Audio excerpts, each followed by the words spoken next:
Hello students, welcome to our video lesson on Women, Caste and Reform. As you can tell from the title of the chapter, this lesson will discuss the changes introduced in the lives of women and in the caste system. We will focus mostly on 19th century India when the Bengal Renaissance happened. Co-educational schools and colleges, marriage among different castes and communities, and voting rights for men and women are common today. However, class divide or rich-poor divide remains a common occurrence. People from the poorer economic background have little or no access to education. Women still have to get married to a bridegroom selected by their family members. Let us look at the situation about 200 years back. Child marriage was a tradition. Polygamy was prevalent. That is, both Hindus and Muslims could marry more than one wife. The infamous practice of sati, or women burning themselves on their husband's funeral pyre, could be found in many parts of India. Women who willingly accepted death with their husbands were considered virtuous. Women's right to property or education was restricted. According to superstitions, an educated wife was doomed to become a widow. Women and men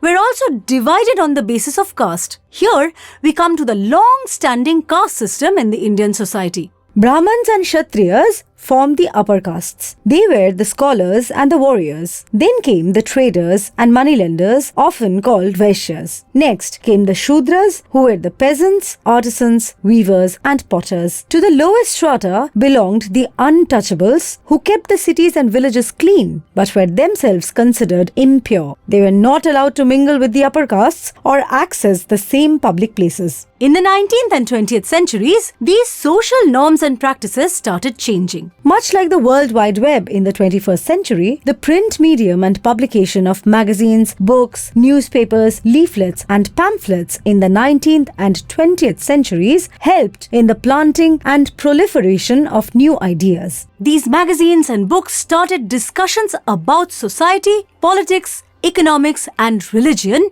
at large and reached readers across the country. Individual reformers and reform groups also started these debates and discussions. Raja Ram Mohan Roy, for instance, founded the Brahmo Sabha or Brahmo Samaj in Calcutta in the 19th century. The Brahmos tried to convince people to give up obsolete traditions and embrace a new way of living. Ram Mohan Roy was a follower of the European Enlightenment philosophy and a rational and scientific man. He crusaded for the spread of Western education and freedom and equality of women. He was a scholar of the Sanskrit, Persian, and other Oriental and European languages. He also studied the ancient Hindu scriptures, from which he proved that widow burning was not sanctioned in the ancient Hindu texts. Sati was banned in 1829 thanks to his efforts. Ishwar Chandra Vidyasagar also referred to the ancient scriptures and started widow remarriage practice in India. The law in favor of it was passed in 1856. In the Madras Presidency,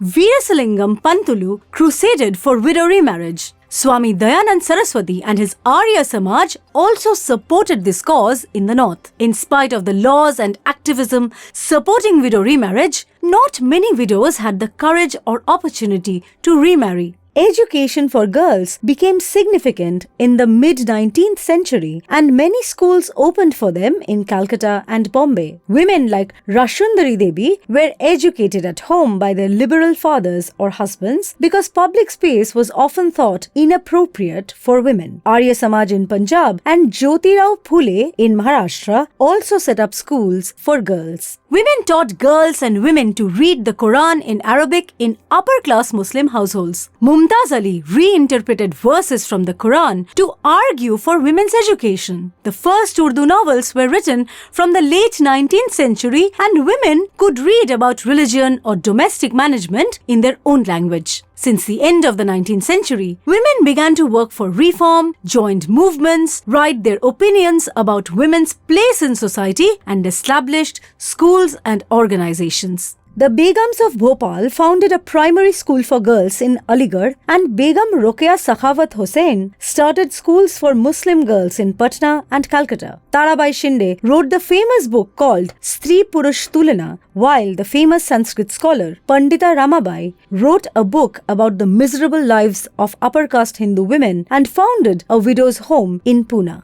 Men and nationalist leaders like Subhash Chandra Bose and Jawaharlal Nehru pushed for equality between men and women, suffrage or voting rights for women, and urged women to participate in the freedom struggle against the British. Subhash Chandra Bose, for instance, had a female regiment in the Indian National Army called the Rani of Jhansi Regiment, which was led by Captain Lakshmi Swaminathan. We will talk about caste reforms in our next video lesson on this chapter. Meanwhile, think of the women's rights activists of the present day. What are their demands and opinions? Discuss with your friends. Till then, goodbye.